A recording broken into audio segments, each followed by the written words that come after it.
Hello students, very good morning to all of you. আশা করি তোমরা সকলে ভালো আছো। তো চলো আজকে তোমাদের জন্য আমি নতুন একটি টপিক নিয়ে চলে এসেছি।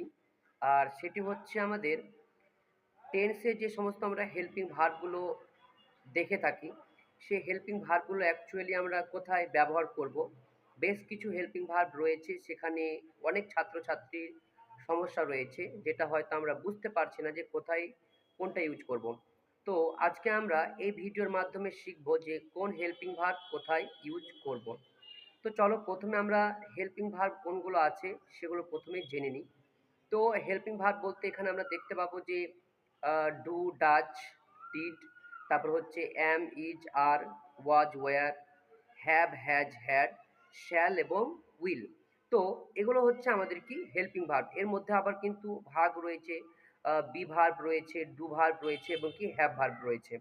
তো বি ভার্ব কোনগুলো বন্ধুরা প্রথমে আমরা জেনে নিই। তো বি ভার্ব হচ্ছে am, is, are, was, were, be, being, been. তো এইগুলো হচ্ছে আমাদের কি বি ভার্ব। আর হ্যাভ ভার্ব কোনগুলো? হ্যাভ ভার্ব হচ্ছে আমাদের হ্যাভ, হ্যাজ এবং হ্যাড। তারপর হচ্ছে ডু ভার্ব কোনগুলো? ডু, ডাজ এবং ডিড। তো চলো আজকে আমরা শিখলাম যে বি ভার্ব, হ্যাভ ভার্ব এবং ডু ভার্বের ব্যাপারে।